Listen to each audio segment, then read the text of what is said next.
Okay, about the nose wheel, it's pretty simple. I'm using the Dave Brown 3-inch wheel here.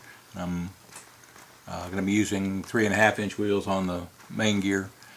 But basically, in the kit that came with the airplane, you've got these wheel collars with a screw on it, with a set screw. And remember that that set screw is not 3/32, but 7/64. So all these wheel collars, so there's 2 wheel collars on each side. Then you got a wheel collar here at the where the spring is, and then you got a wheel collar inside the arm. Okay, and so the first thing to do when mounting this is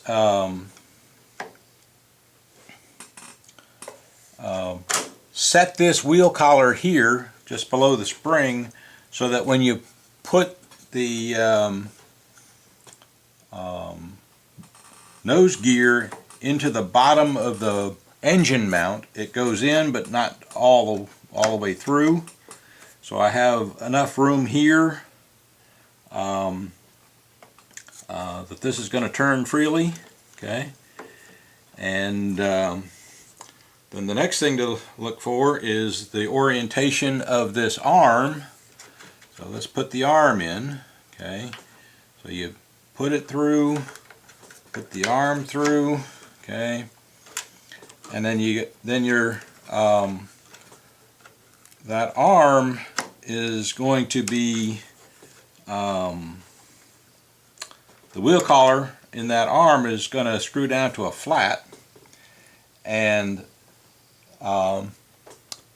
the servo has already been centered and turned off. And so now all we've got to do is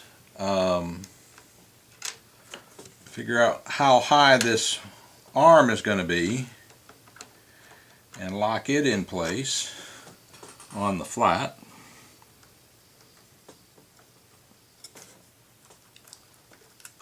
And the I guess the Z-bend I'm going to bend from the top and not from the bottom. Let's see how that's going to work. Yeah, that'll work fine. Okay.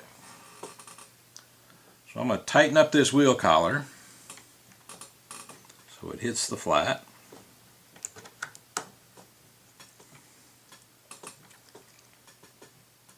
Okay.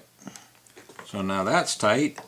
And this shouldn't move up or down. In other words, this wheel collar is touching here, but barely, and it's freely moving this way. And the arm is on the bottom side of the push rod. Okay.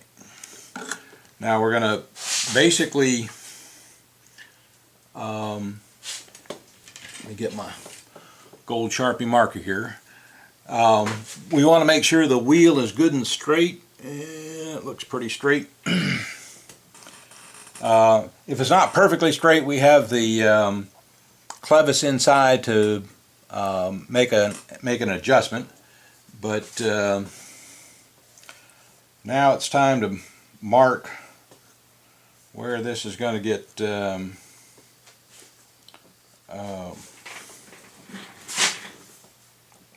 put. So I'm going to make sure the wheel is nice and straight, and don't bump it. Excuse me, don't bump it. And then I'm going to mark, and I bumped it. Okay, I'll do it this way. Okay, and right there. Okay. Alright, wheel is straight. I have marked where the Z-bend is going to go into the outermost hole of the this push arm.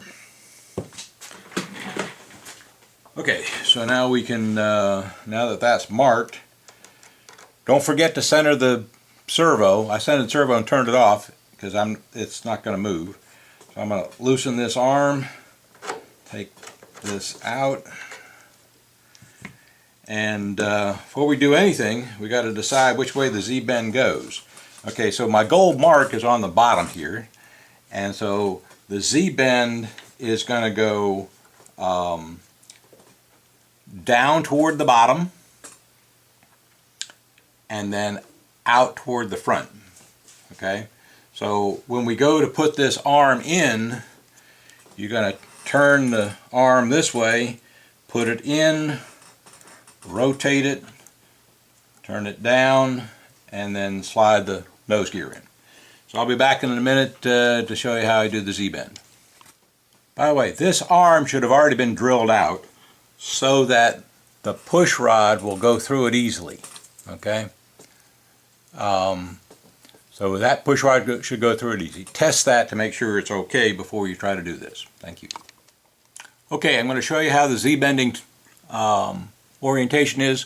First off, you know, this is the side of the Great Planes tool that has the label on it here. So I'm going to turn it around, and so the wire's going straight through. Get it where you can focus it.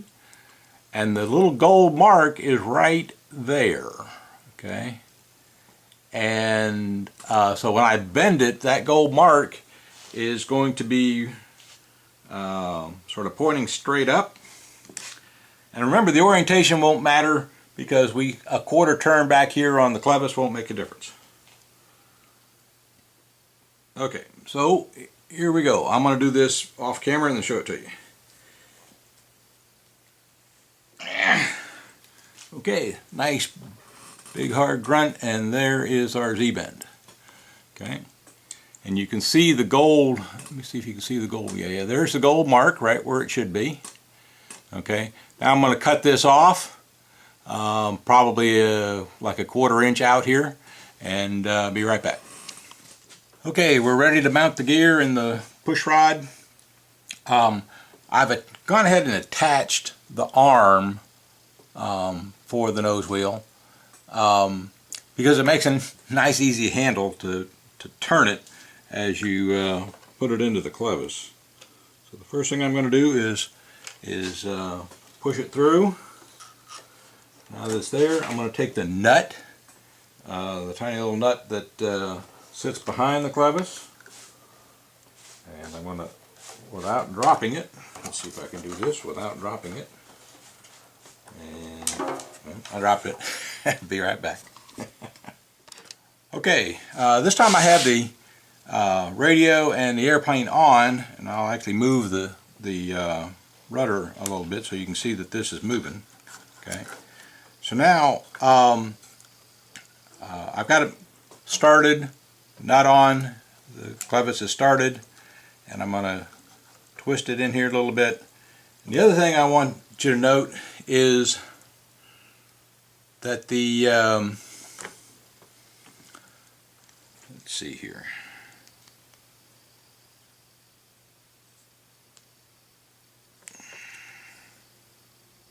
Okay, this flat that this arm is going to rest on is not exactly 90 degrees to the wheel. So what I've done is I made sure that this is in line with that flat, and it's not quite. Let me adjust it one more time.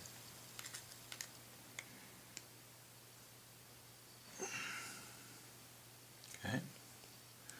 So I've made sure that this collar screw sticking up is in line with that flat, so that when I put this in and I try to see where we are, okay, I can see if I line up the two bolts, I can see that the nose wheel is still pointing that way some. I'm going to take it out and turn it in a few more times.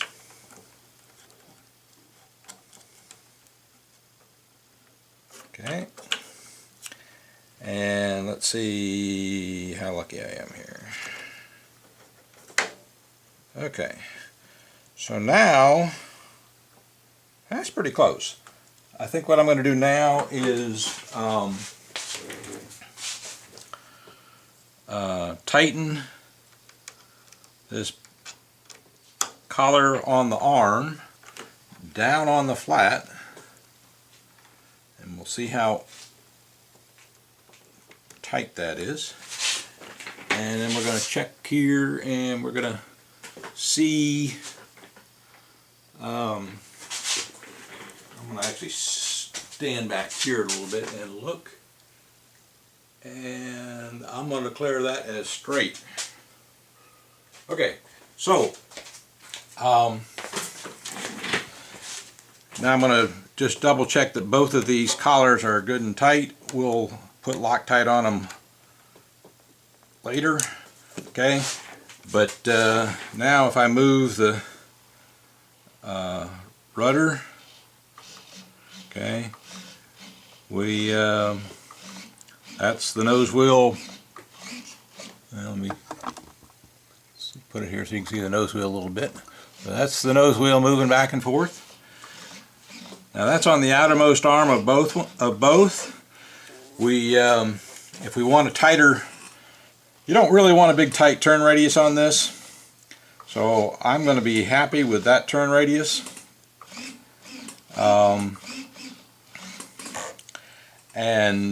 If you want to adjust the turn radius, you can adjust the throw of the servo to be more than 100%.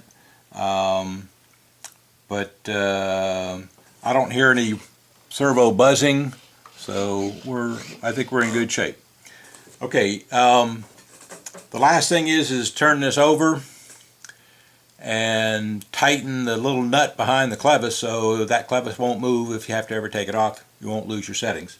And so later on when we get to Loctite, we'll Loctite both of these and that nut behind the clevis and all the other nuts behind the clevis. Okay, so that's on. Next video is going to be the rudder.